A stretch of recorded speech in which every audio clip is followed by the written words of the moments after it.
Გიორგი, ბევრი საკითხი გვაქვს თქვენთან განსახილველი, მაგრამ მოდი დავიწყოთ პირველ რიგში რეპრესიული ახალი ცვლილებების, რომელიც მესამე მოსმენით მიიღეს, სწორედ ამის შეფასებით. ეს არის უკვე ის ეტაპი, როდესაც არალეგიტიმური ხელისუფლების ლიდერები აცხადებენ, რომ რაკიღა სხვა საშუალებებმა სადამსჯელომ ვერ გაჭრა, ახლა ციხეში უნდა წავიდეს ხალხი, თუნდაც ქუჩის გადაკეტვისთვის. რა ეტაპია ეს და რამდენად რეალისტურია აღსასრულებლად? აღიარა გუშინ კობახიძემ კიდევ ერთხელ, რომ რაც აქამდე რეპრესიული სისტემები მოიფიქრეს, მათ შორის მაღალი ჯარიმები, ამან არ იმუშავა. მოგესალმებით, ეს კანონები ისევე როგორც სხვა წელს მიღებული რეგულაციები სრულიად შეუთავსებელია დემოკრატიულ სახელმწიფოსთან, ჩვენ რო საკონსტიტუციო სასამართლო გქონდეს, ჩვენ რო სასამართლო სისტემა გქონდეს, ესეთი აბსურდული წესის მიღებას ვერავინ ვერ უნდა ბედავდეს, მაგრამ სამწუხაროდ ამ რეალობაში ვართ, ავტოკრატიაში ვცხოვრობთ და ბუნებრივია ესეთი რეპრესიული კანონები ამ შემთხვევაში არის ძალიან ყოველდღიურობა, რომ არა თქვენი ეთერი, ახლა მეც იქვიდგებოდი, ახლაც აქციაზე მივდივარ იმისთვის, რათა ეს კანონები და ქვეყანაში ავტოკრატია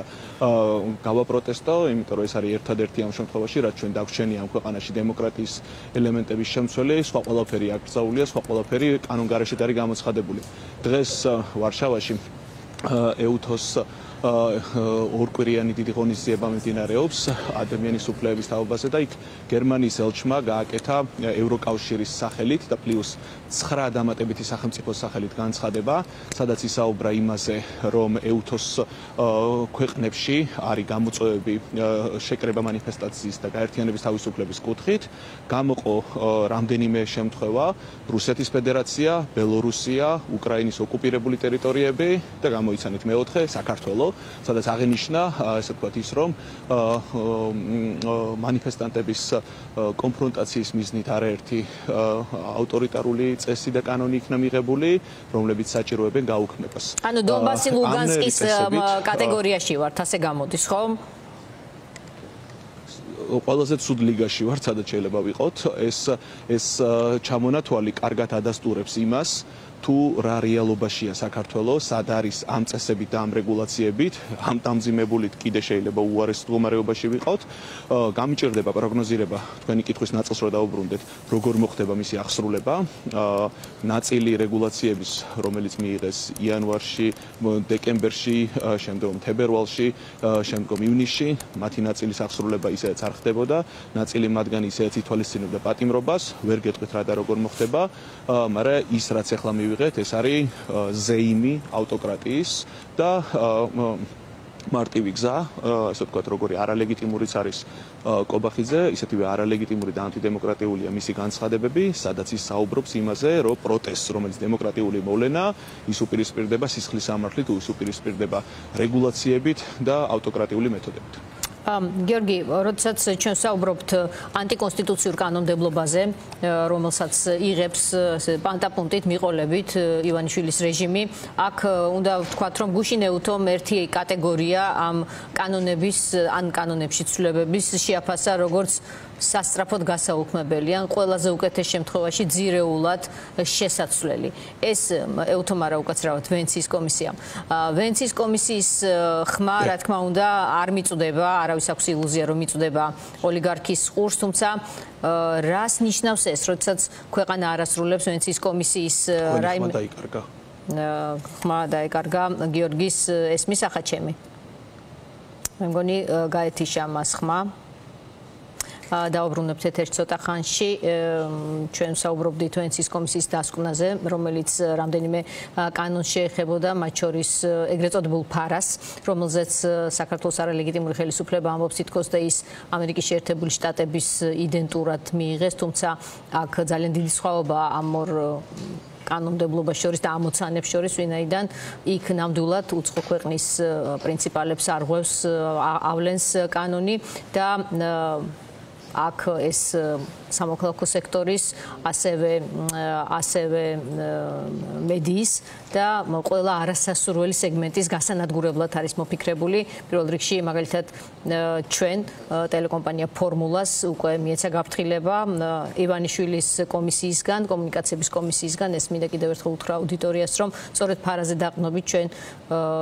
აღარასოდეს მივიღოთ უცხოური დაფინანსება, ვინაიდან ეს არის აკრძალული. და ბუნებრივია ქართული მედია და არასამთავრობო სექტორიც ვის წარმომადგენლის ახლა ეთერში ყავს ის დაგვიბრუნდა გიორგი ბურჯანაძე უარს ამბობს რომ დარეგისტრირდეს ეგრეთ წოდებული რუსული კანონის მიხედვით დარეგისტრირდეს უცხო ქვეყნის აგენტებად. მოკლედ, რას ნიშნავს ის, როდესაც არასრულებ ვენეციის კომისიის რეკომენდაციებს არც ერთს საერთოდ დაყრუებული ხარ ამის მიმართ, თუმცა ხარ მაინც ევროსაბჭოს წევრი ქვეყანა, რომლის ნაწილიც არის პრინციპში ვენეციის კომისია და შენინებით ხარ იქ და სწორედ ამიტომ ვენეციის კომისია გეხმარება როგორც ამ ორგანიზაციის ნაწილი, შემადგენელი ნაწილი, რომ კონდეს დემოკრატიული კანონმდებლობა. არასრულებ ამას რას ნიშნავს ეს? ქართულმა ოცნებამ ვენეციის კომისიასთან არ თანამშრომლობის ყველანაირი რეკორდი მოხსნა 2023 წლის შემდგომ ისინი აღარც მიმართავენ ვენეციის კომისიას და თვითონ ევროსაბჭოს შიდა უწყებები მიმართავენ შესაბამისი თხოვნით ვენეციის კომისიას ხოლმე რომ მოხდეს შესაბამისი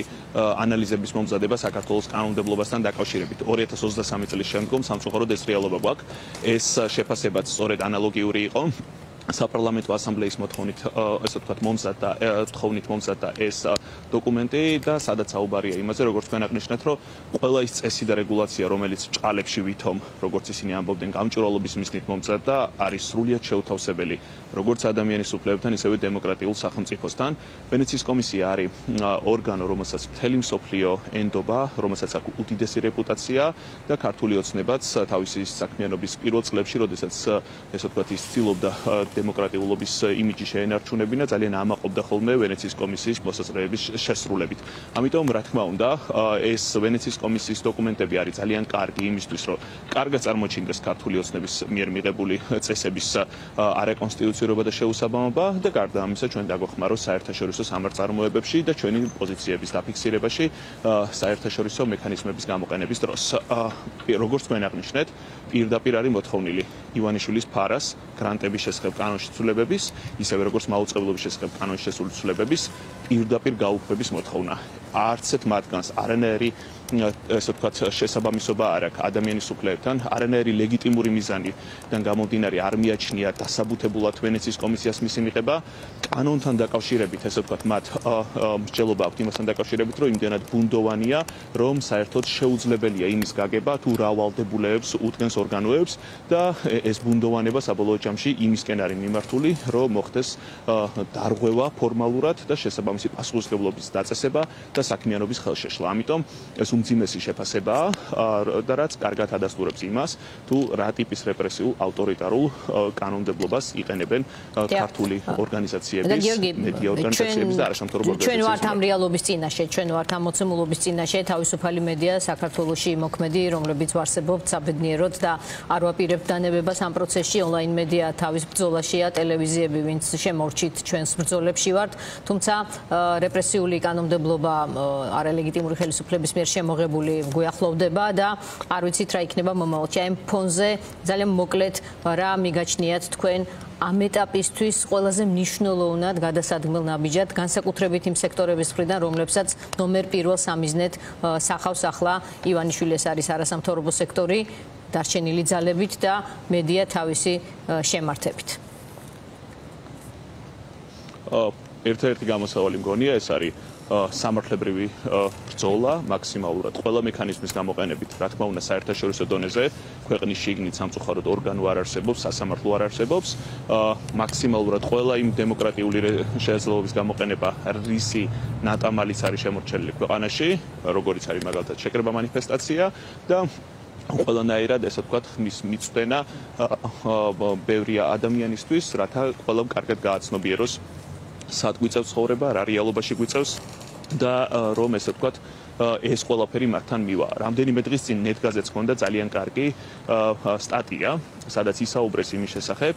თუ რა ტიპის მანიფესტაციები ჩატარდა აჭარის რეგიონში ბოლო რამდენიმე წლის განმავლობაში და ნაჩვენები იყო ის, რომ ადამიანებს ამ ტიპის მანიფესტაციების ჩატარების შესაძლებლობა აღარ იქნებოდა, შეეზღუდებოდა და სისხლის სამართლებრივი საფრთხის წინაშე დადგებოდნენ ანალოგიური ამ შემთხვევაში